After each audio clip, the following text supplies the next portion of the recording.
Kia ora and welcome to this lockdown chat series. I'm Celia Hogan and I'm from Little Kiwis Nature Play, and we have Kirsten Simmons from Talking Tree Hill. Welcome, Kirsten. Thank you, Celia. Hey, just first up, we're going to do a quick intro as we always do, just so that you know who we are and what we get up to. So, Kirsten, do you want to kick us off? Absolutely.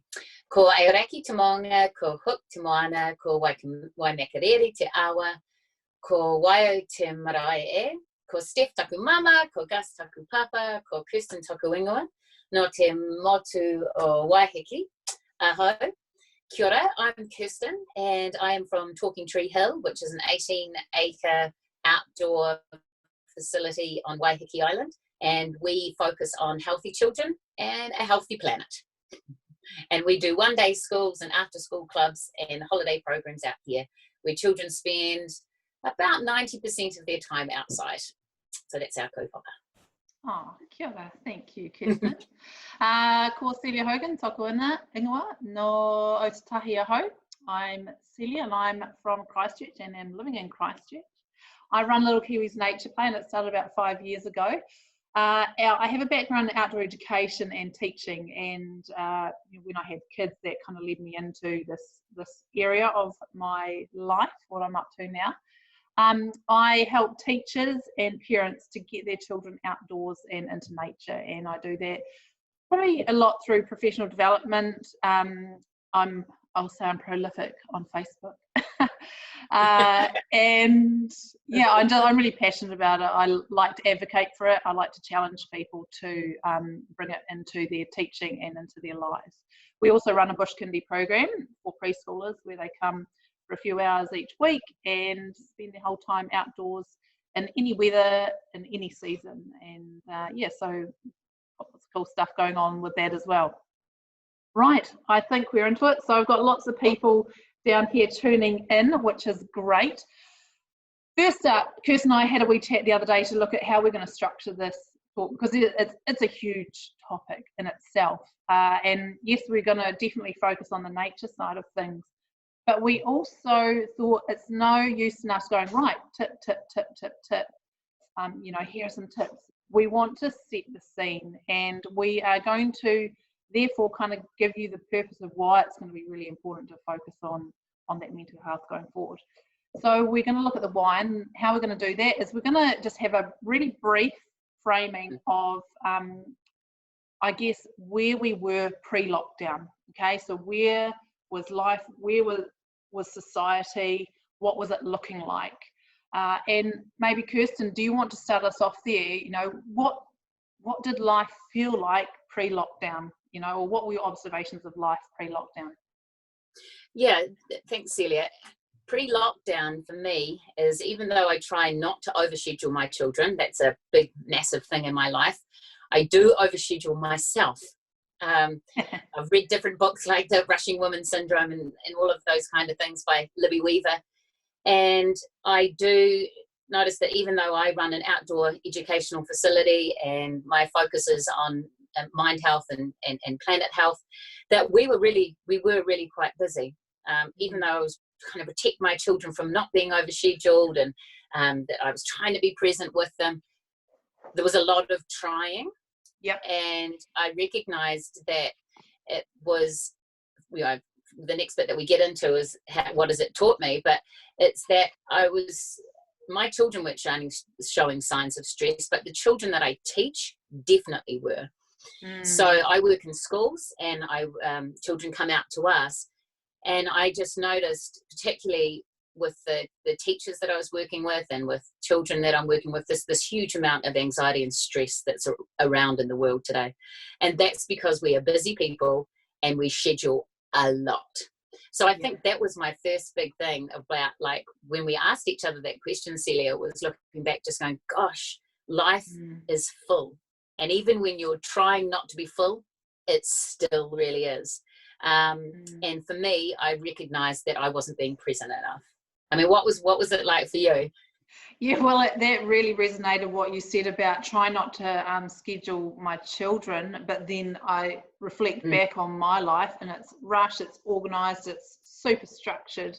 Even from getting up in the morning, it's just like clockwork. Got to make lunch at this time.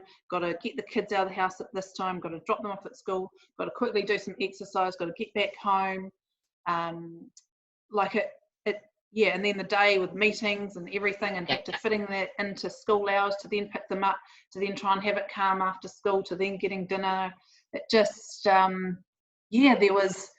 a lot going on, a lot to think about, and my mind was always busy. I don't think I felt fully conscious and present a lot of the time, and that's quite a hard reflection. And I think, put in the chat box if you feel similar or did feel similar pre-lockdown.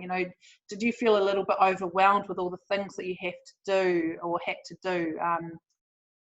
Someone's saying sounds familiar, and I think that's it. We reflect on that pre-lockdown. It's like, oh, do we want to go back there? And we will be looking at that. What has lockdown taught us? We could even just jump into that right now. What do you think, Kirsten? Well, I think the other thing, just to add into that section though, Celia, is that real focus on consuming. Before lockdown, there was such a consumption, and whether that's of media, whether it's of buying things, of overscheduling your time, is that real notion of over consuming. And that's something that I've realized, is that that's what we were doing, because now we're not. Sure, there's added screen time and consuming in that way, but that real, people buying more. And I think you and I both spoke about and talking to other friends, is living beyond your means. Living beyond your means, not just financial, but living beyond your means in terms of your time that you actually have, in terms of the space that you have. So, I think that was the only things that I wanted to pop in there, was that kind of media capitalism that's happened and that focus on consumerism. Yeah, and I think I mentioned to you before as well, today we went out on a bike ride this morning with my kids before this, and the roads are so much busier, and there's shops and things open, for contactless shopping, which is great. Very pro supporting the local businesses. But gosh, my anxiety levels went up a notch. And I really noticed that impact. Whereas I don't know if I would have noticed that pre-lockdown, just going out on a bike ride and the busyness. But today I was very aware of that, and we're getting a few people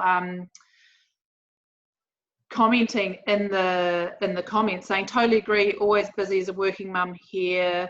I don't think I'm a busy person. I don't have kids, so I'm sure that helps, but I do feel the expectations to do it all. Yes, I totally agree.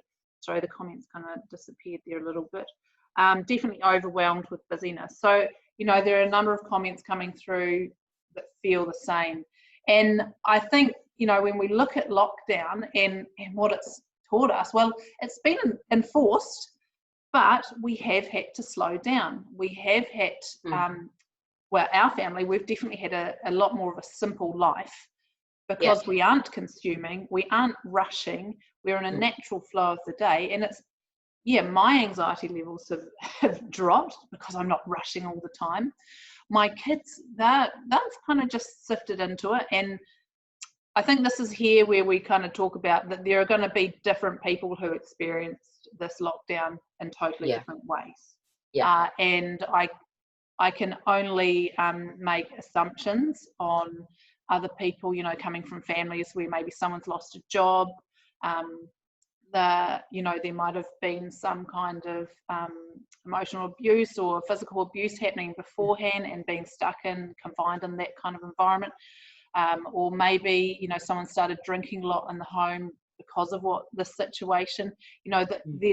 Those are a lot of things that, I'm going to say touch wood, lucky we haven't been experiencing those, but there will be a lot of people who have. And so, they might not have experienced it slowing down. So I just want to acknowledge that there is that out there. But for us, we definitely have had, you know, simple kind of stuff going on. It's been that pause in consumption, pause in consumerism. I think kindness and empathy and that community feel has really come through. You know, we knew our neighbours anyway, but just really making that extra effort to go and check on them, and and just building those relationships, strengthening those community relationships, as well as spending time in our local community, getting out on the bike and seeing everything, which we do a lot anyway. But I have noticed a lot of friends just talking about, wow, we've come across a spot that we didn't know about, or man, it's been amazing seeing all the autumn colours, and oh, look, we saw fish in the river today. So it's just people being really present in what they're doing. And, you know, I think that's been really noticeable for a lot of people. What about you, Kirsten? Yeah, I absolutely agree. And I think when you're doing those things as well, is that you're not being judged for it. I think what can happen, and what happened in pre-lockdown as well, is that you were judged a lot more if you're going slow, in a mentality of being lazy, or not being a good worker, or things like that, just because you had committed yourself and your family to self-care and your values and your beliefs, or you had worked out how to do your time effectively that benefited everyone. So now we're learning in lockdown those simple things, all those wonderful things that you talked about, and all of those things are about connection, aren't they? Connection to others, and connection and awareness to the planet. And so it's really lovely when you're not sitting in that judgmental or competitive mode, because that competitiveness has been taken out to a certain extent, for me anyway. And I'm not a competitor, but I know that other people are. You know, it's really different in lockdown. If you are, I've got friends and they're both working from home and they're juggling their kids at the same time, but they are still saying the same things. Yes, it's been really full on, but wow, you know, they hadn't spent that time with their children since they were young, because they went into early childhood centres earlier. So they've had an amazing time with them, even with a heavy workload and you know, a really considerable workload at the same time. But they have been able to sit and be aware and be a witness to how their children and their whānau, how they all connect and collaborate.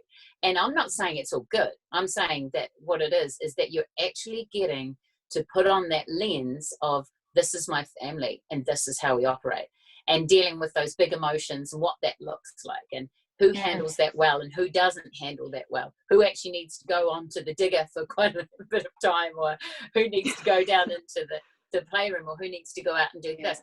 But it has given us this time to reflect. What do we need? What do we want? And how do we look after the planet? That's been a big one for me as well, because we have seen that beautiful video of Papatūānuku breathing. And I think most people probably have seen that. And that is what has happened.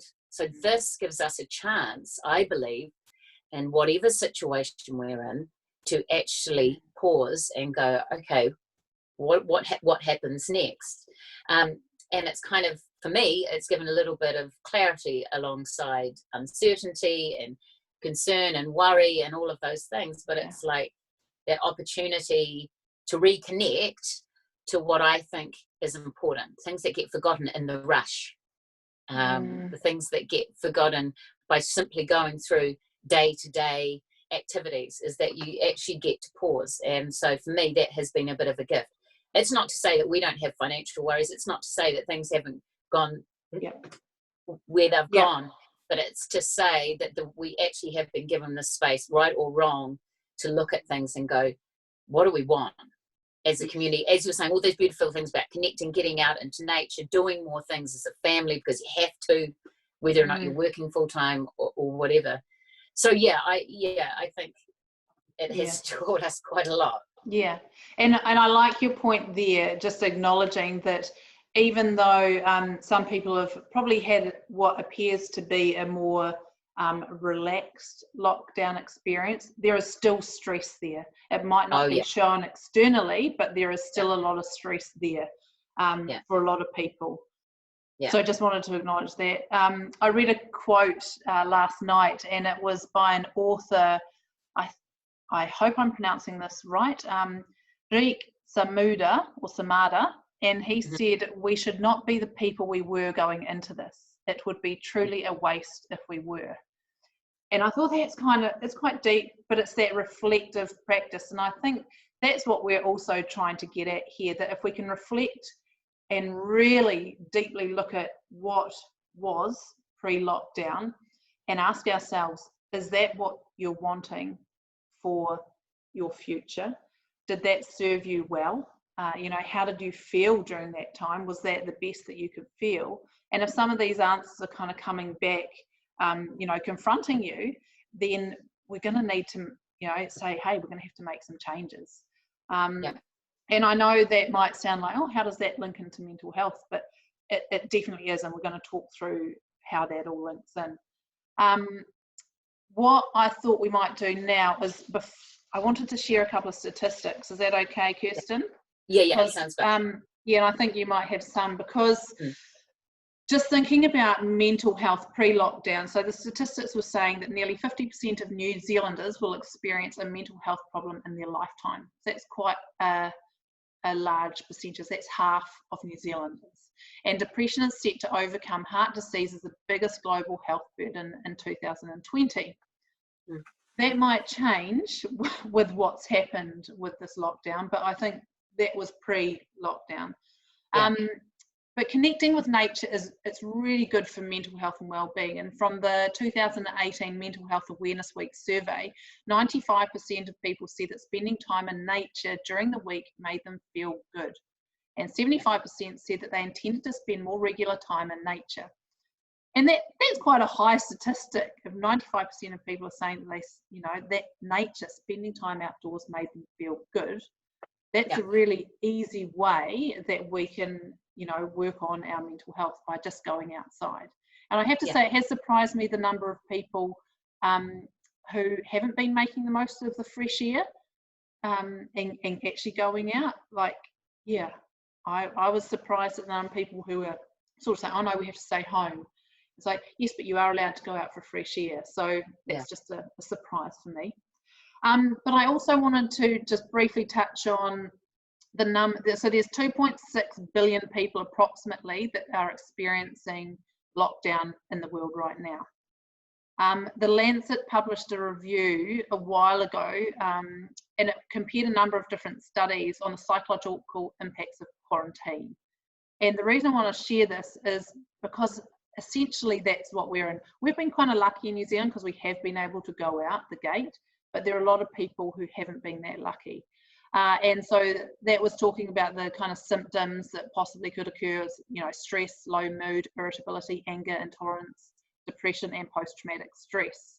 So in China right now, because they've been in it for longer, they have started to see they've started to share some of the, findings so far from the mental health impacts. And this is a quote here: in cases where parents were quarantined with children, the mental health toll became even steeper.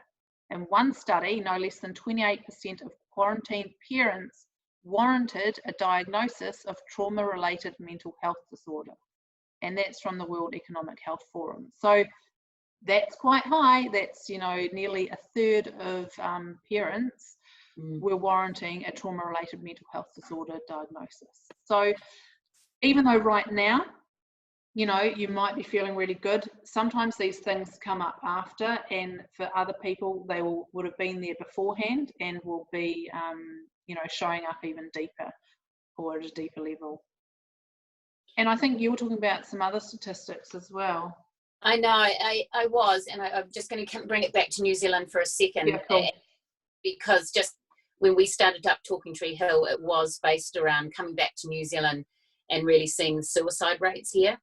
And, it was reported by the Chief Coroner, Judge Deborah Marshall, in August last year that the suicide rates reached its highest ever level of 685 people, which they compared to the 2018 road toll, where 377 lives were lost. Wow. And Jacinda at that time stated that this was one of the biggest long-term challenges as a nation that we have, not as a government. Now, we're really lucky that we do have this focus on it, but it's coming out of something like the lockdown that we're in, and people of the various experiences that they've had. This is something that we need to be really aware of. And I just wanted to pick up on that, to put it onto a positive slant in terms of nature, how we can help with it. You know, there's these amazing pediatricians and doctors and stuff nowadays who are actually prescribing the outdoors to help. And I know that you'll know about Rosari in Oakland as well. And she has a clinic over there and with her colleagues. And what they do is their thoughts is that they want to prescribe nature as much as they prescribe pills. Yeah. So when their clients are coming in, they want to check that those people are having as much outdoor time as possible. And so they check that first, and then they check like their pulse and their weight and their blood pressure.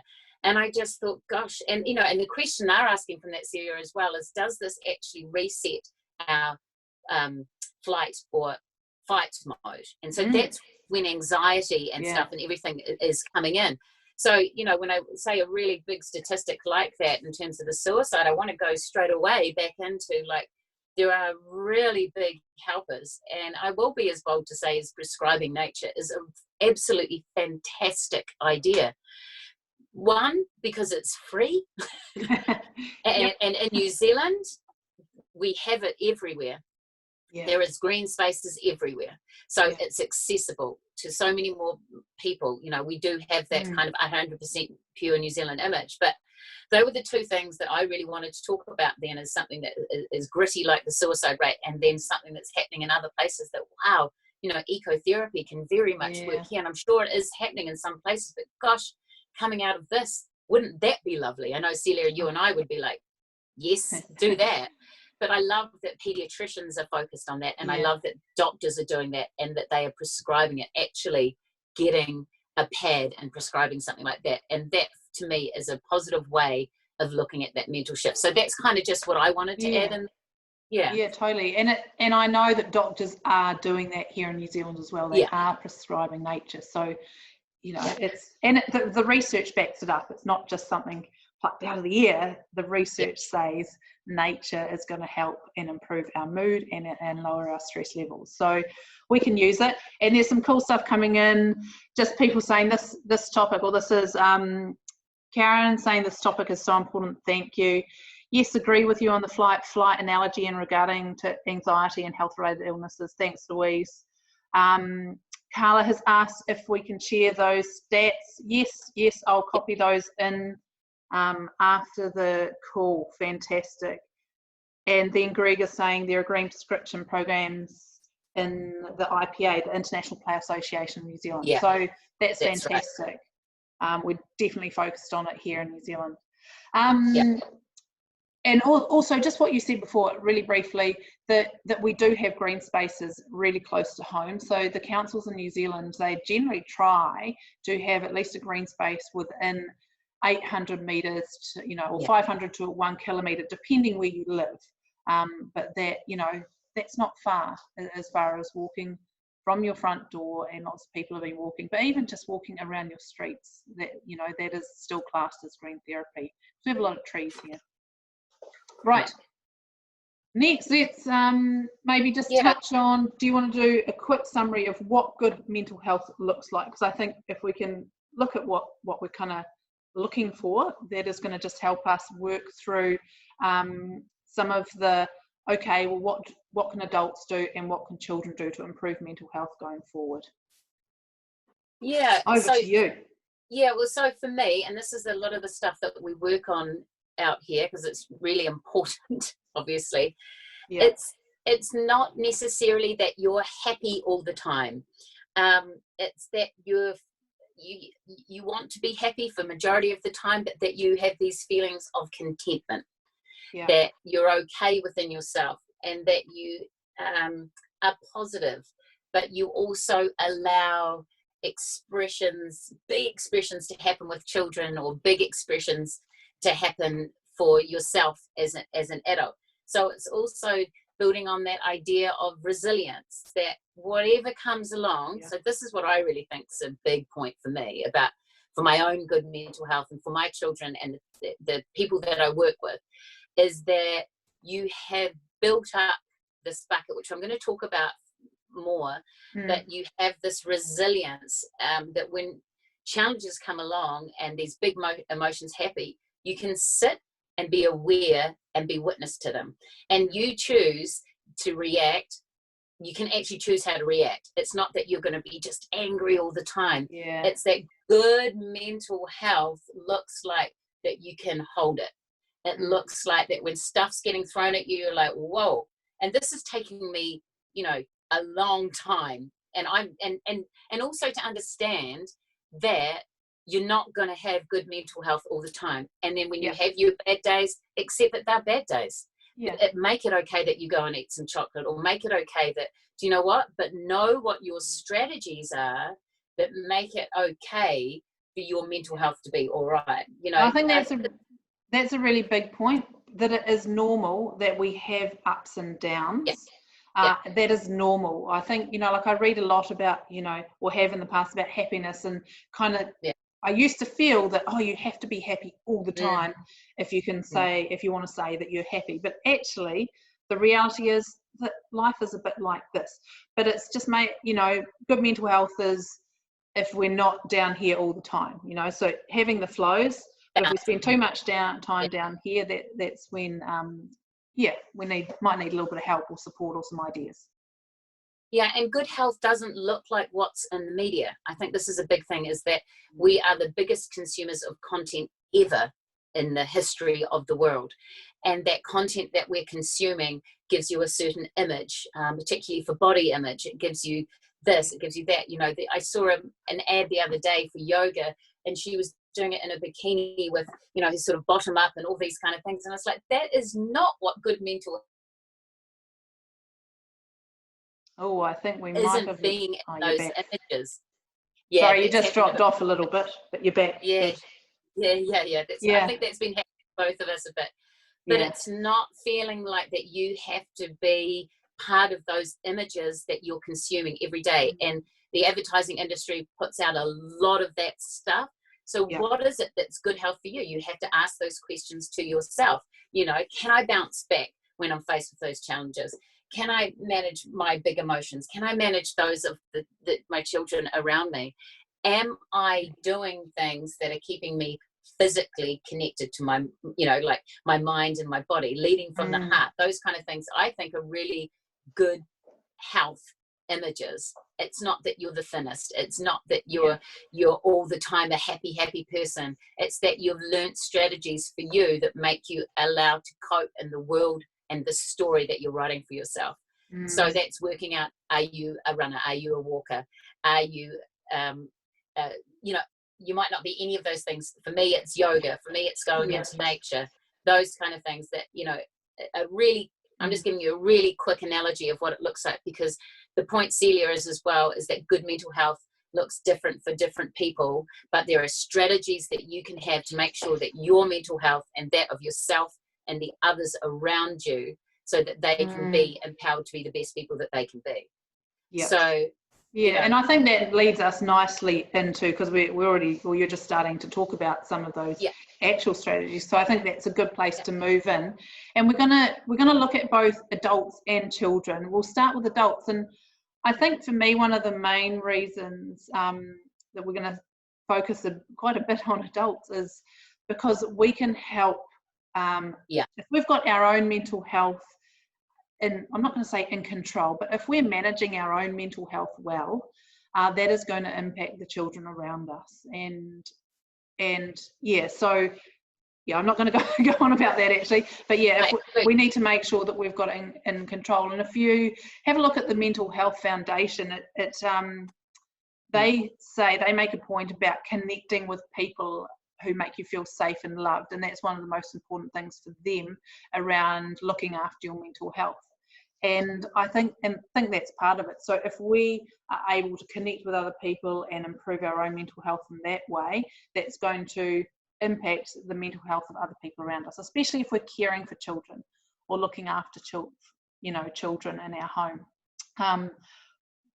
The other day on some of our talks, we've talked about expectations as one of the areas that can help us, because when we're looking at tips for adults, if we've got really high expectations, that is possibly going to impact our mental health, because in a climate like this, or when we are post-crisis or post-lockdown, if we are having high expectations and not meeting them, that is going to impact the way we feel about not only ourselves, but also life in general. So I just want to bring that brief point in. We won't kind of go on about that, but that's one that we had from the other day.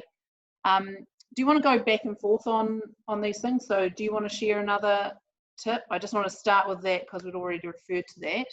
Yeah. I mean, the thing I want to talk about more, and it will take a bit of a chunk of time, because I'm going to talk about mindset, because that's the stuff that I'm working on and I find really important. Yeah.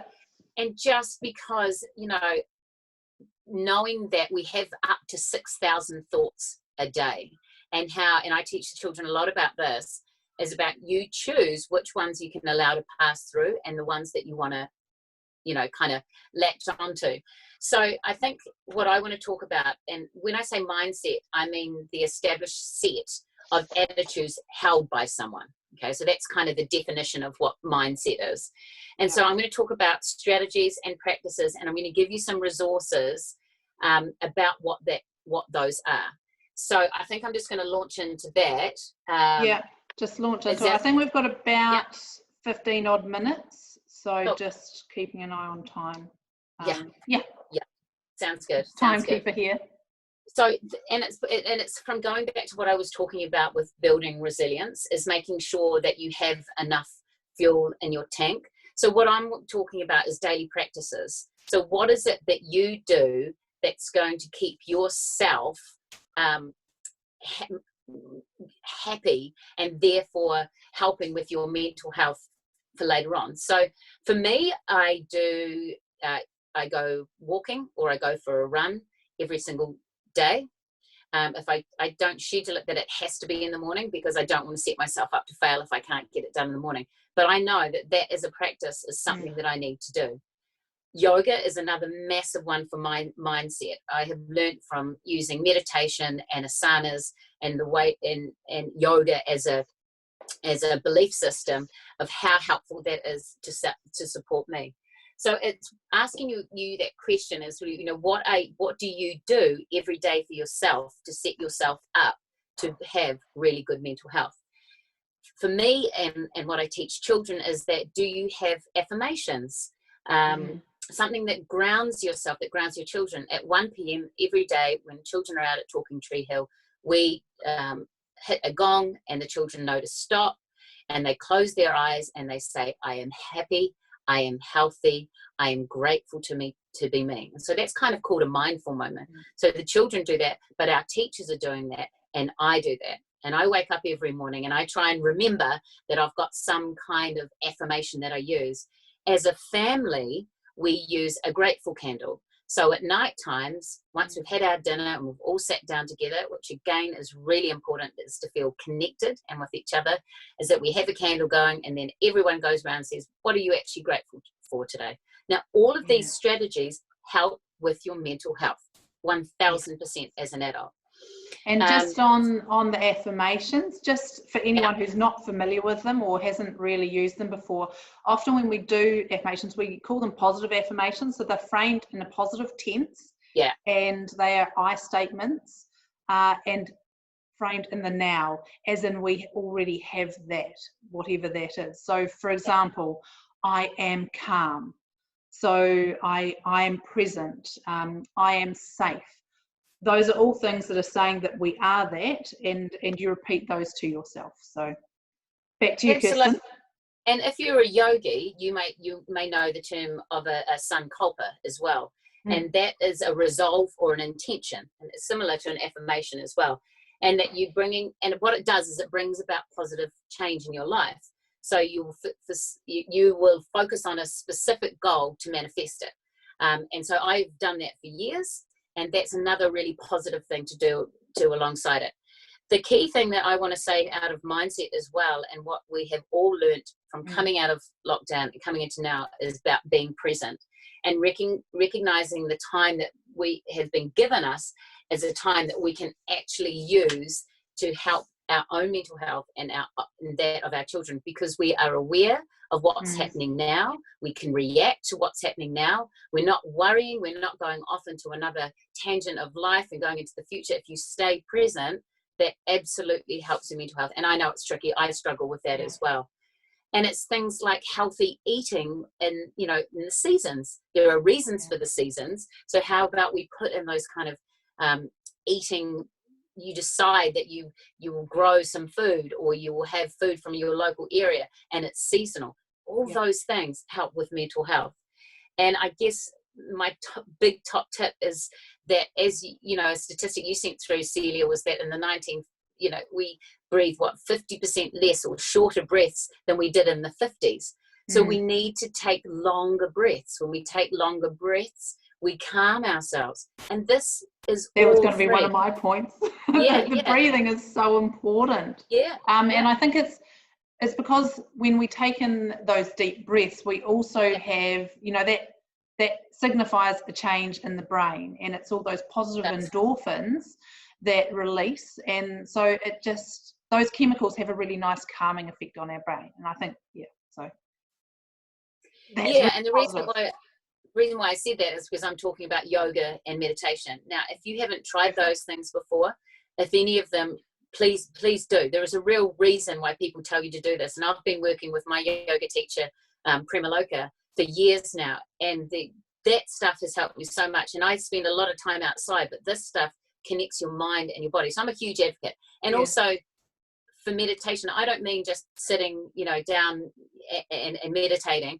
I mean, find your meditation. For my boys, it's whittling. It's going out and making, for me, it's also going out and making nature mandala. This afternoon I'm going to go and make an awesome rainbow. It's stuff where you find your own meditation, when you find that space for clearing your mind. So it doesn't have to be those sorts of things. What I will just add to that, and I'll hand over to you, Celia, is that there are apps that can help you. So I use a Calm app. You can use Insightful Timer. I'll put these in the notes as well. And Clear Head as well. That's another one. So you've got technology as well that can help you with those things, that give you 10-minute meditations a day where you can just lie down and do a nidra. Stuff like that. Absolutely. I'm all on board with that. And I'd love to hear in the comments if one, either say, yes, I already practice some form of mindfulness, meditation or yoga, or if you don't, let us know with a hell yeah, if you're prepared to give it a go. So say hell yes in the comments if you're prepared to give it a go. And otherwise just say, yes, I already do it, or this is what I do. So we'd love to hear what that is. And then, people are keen to know what those free apps are. And some are free and some you can extend up or pay. Cool. So, right, I'm going to kick in to some of my tips. Obviously, I was going to say breathing as well, because I think, deep breath is really important. I shallow breathe a lot, and that when we have anxiety, that is also when we shallow breathe. So by being conscious and taking the time to take those deep breaths, that's going to really help anxiety levels. And another thing is just taking control of things that we can take control of, things that are actually within inside our control, because right now and going forward, a lot of hell yes is coming in. Right now and going forward, there is definitely a lot that's outside our control, and I know it's really hard, but we have to let that go and focus on the things that we can control. And that can be simple things like, hey, what you said, choosing to put some time aside each day to meditate, or choosing to go for a walk in nature, or choosing to do something with your hands that's really therapeutic. So that's one aspect, taking control of the things you can. It reduces anxiety, but it also gives us a focus. Something else we'd kind of put down here, and I'll just touch on this, and it's conscious parenting. So kids are a mirror of what we're feeling. So if we are feeling anxious, and we were talking about that before, then that's going to mirror onto our children. So we need to be really aware of our own mental health and what's going on inside, because it's going to come out and our children are going to pick up on it. And if they are suddenly screaming at us, or they're having a emotional moment, if you have time, have a reflection back and ask yourself, okay, what's going on inside me? It's obviously not going to be always, but it's a good thing to just be aware of and start being, conscious about. Time and nature, we have said this in a number of different ways. I don't think we need to go on about it, but that's definitely, you've got to get out there. And if you think, 10 minutes a day is too much, or you haven't got time, then you need an hour. So you need to get out there for longer if you don't think you have time. You need to make it a priority. Someone in here is just saying mindfulness and being conscious of my breathing walking in a local forest. Yeah, so there's lots of different ways. You don't have to do the mindfulness sitting inside. I think you touched on this anyway, Kirsten, but get outside. It can be going for a walk. That is really nice and mindful. And you mentioned whittling your boys. One of the things I wanted to share was handwork. Handwork is really therapeutic, and from a Steiner perspective, they bring a lot of that therapeutic handwork into what they do. And same with Montessori, because they recognise that it promotes mindfulness and it reduces stress. So handwork, things that could be great from a nature perspective. What about weaving? Have you done any weaving before?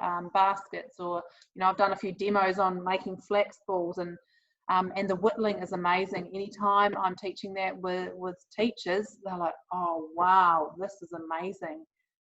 So yeah, just try something that you can get your whole mind in there.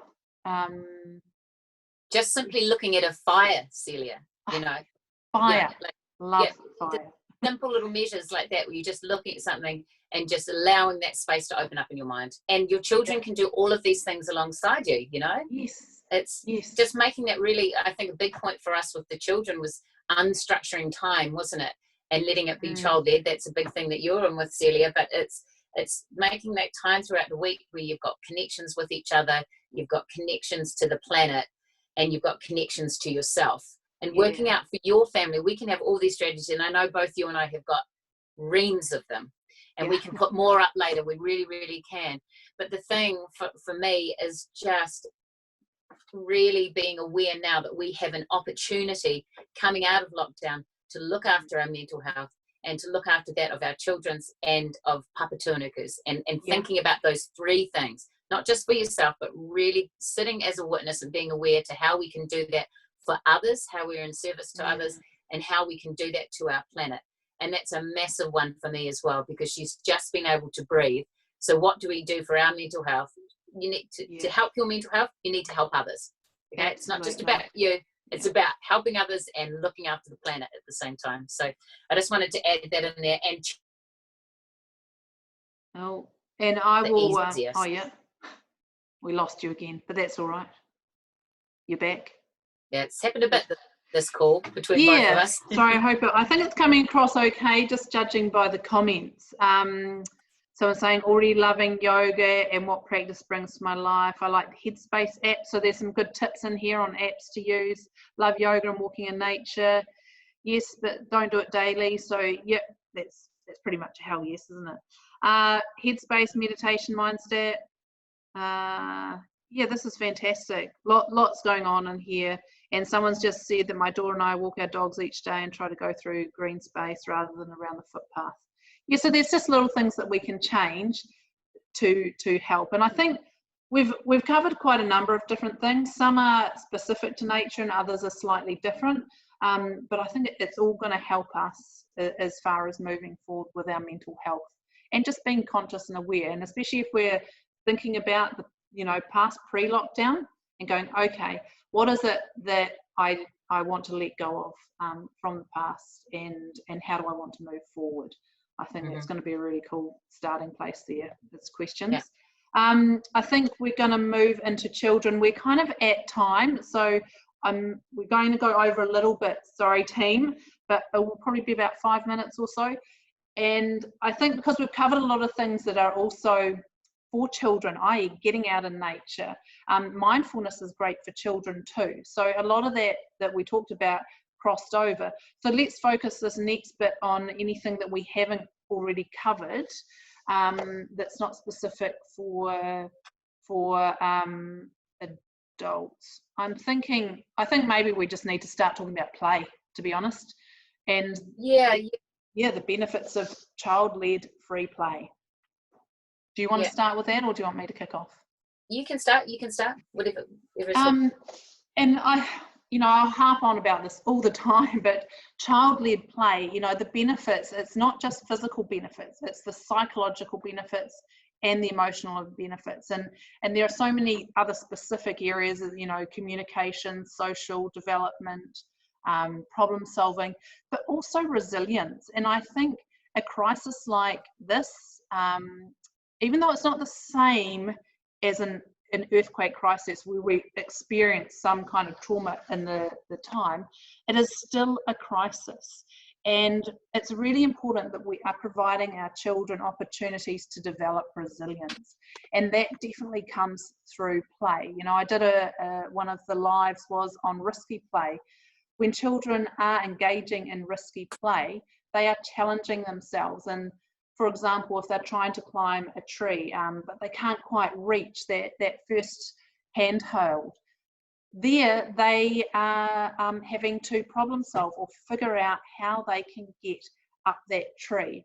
And sometimes they might not get it, and that's frustrating. But that is how we build resilience, by experiencing a little bit of a challenge and overcoming that challenge.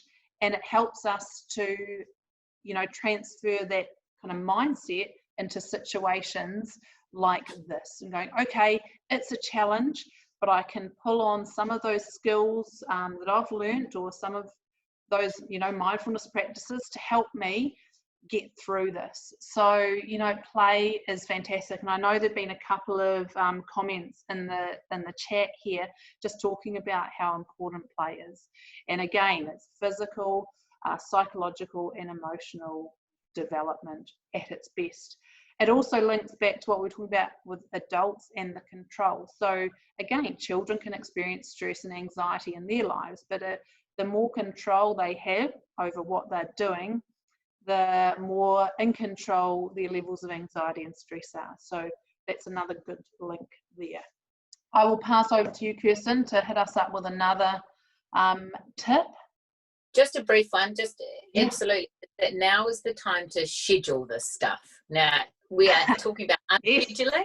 Yes. But what I do want to pick up on is what Celia was saying about before, saying, if you think you've only got 10 minutes, make that an hour. And I would really like to say at this point that to schedule in with your children an hour a day, which may sound like it's a crazy amount, outside play. Now, with younger children, it's, you can do land art, you can do nature crafting, you can just let them do whatever they want. Child-led, that's fine.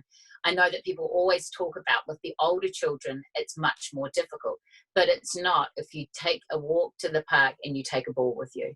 But you schedule in every day from this point on for your mental health and for their mental health, those moments like going to the park, kicking a ball, figuring out what they like to do.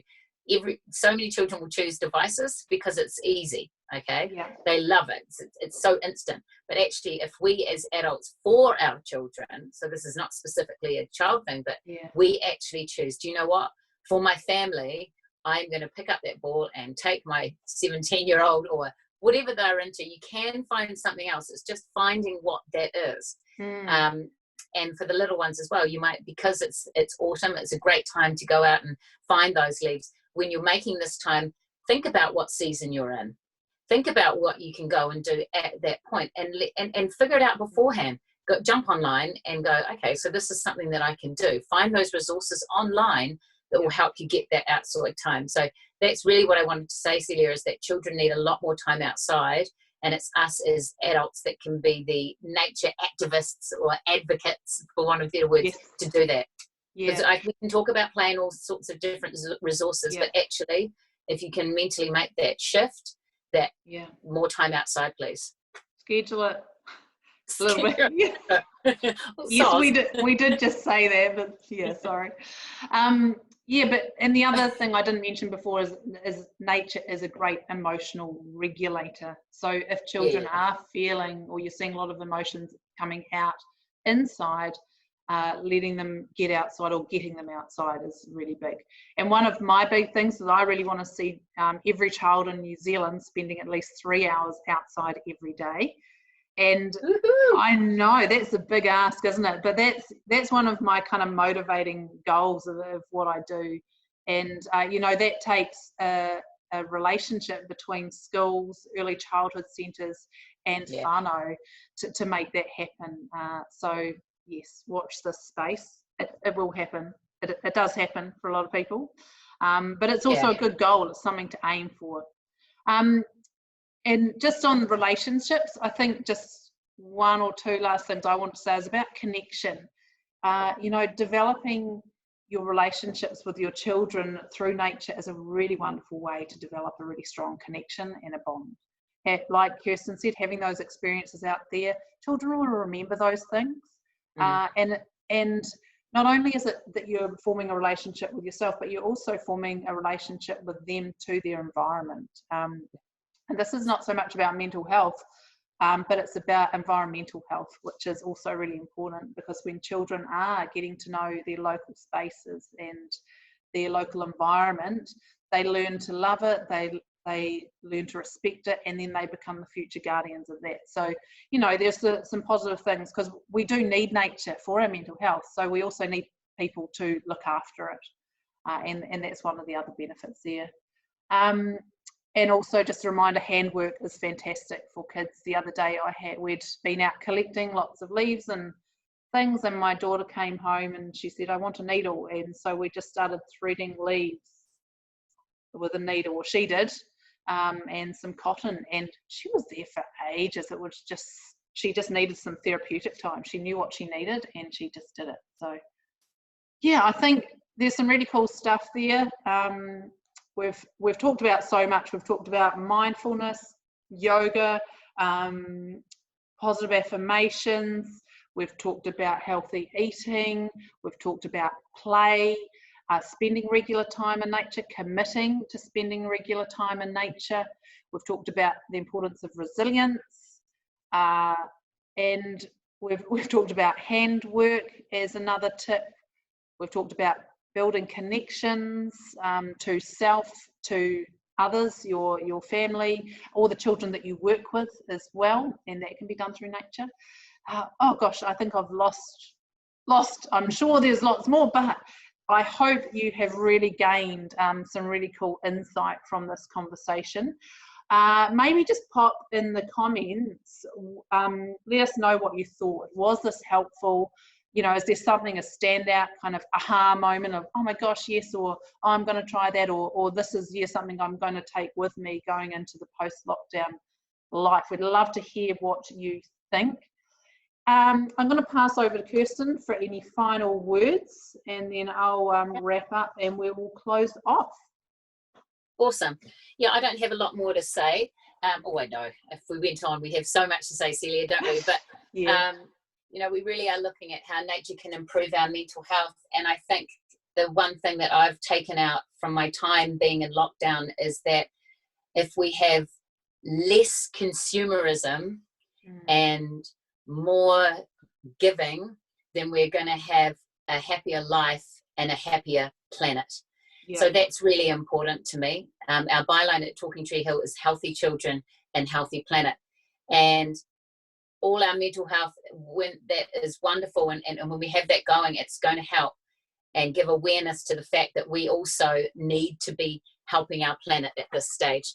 And that when we have children out in nature, just what you said, Celia, before, they get to be the future ambassadors, and that we need to learn to love nature before we have to protect her.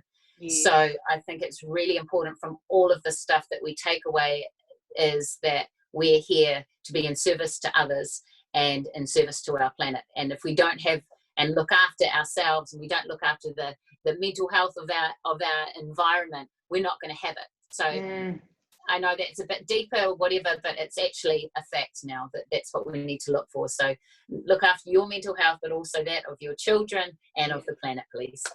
Yeah, oh, cuppa. And we're getting some comments coming in the chat here as well, talking about that consumerism and just really focusing on getting outdoors. I probably just go ditto what you just said, because lockdown, it's definitely offered me some really good reflection time. We are a family, obviously through what we do, that we spend a lot of time in nature, but there's all the other stuff. It's the rushing and the consumerism. And I wouldn't say we are too bad. Well, I didn't think we were too bad with our consumerism, but we can definitely cut back a lot from how we've experienced this time. I think that's going to be a big thing. And I'm going to have to figure out really hard how we can stop rushing. You know, we already bike or walk to school. So, you know, we're kind of slowing down there. Maybe it's around my work, Kirsten. Maybe I'm going to have to slow down with what I'm doing or figure out some other stuff, because that's part of it. So yeah, I've got some further reflections on that for me. And with that, the less rush, the better my mental health is going to be. I think lastly, just thinking forward, you know, the predictions are that you know, sometimes there is a second wave in a pandemic like this, so we do need to watch out for that, because that would be a trigger kind of time for further mental health. But also just looking out for people around you. People are going to show their stress and their you know, their challenges in different ways, and I think we really need to go out after this and show kindness to people and empathy, and hope that other people are going to do the same for us, because people are going to be on edge, especially when we move into level 2, when we're going to have more interaction with people. People are going to be worried, you know, and that worry that can contribute to mental health issues as well. So we want to just make sure that we are being kind when we leave kind of level 3 lockdown, and check in on people and see how they're doing. There are a lot of good numbers. If you look on the Mental Health New Zealand website, there are numbers where you can text and get access to counsellors as well. So if you're needing that kind of support, do it. You know, you have to look after yourself first. Fantastic. Right, I think we will finish it there, Kirsten, but I want to thank you again for joining me. Another fantastic conversation. We could definitely talk for hours. I've really enjoyed watching all the chat come in, so thank you very much. We'll have a read through after. And Kirsten and I, maybe if we post in the comments of the event any of the links and research so people can access it. I think it was kind of hard last time for people to see it in the thread. Does that make sense? Maybe. Yeah, I'll let you know anyway. And otherwise, if you enjoyed this, we would love it if you shared it with people. That would be really awesome. We think this message needs to get out, so please share, give us a like, and we will catch you next time. See you later. Bye. Cool. All right, I think I've done that. Yeah.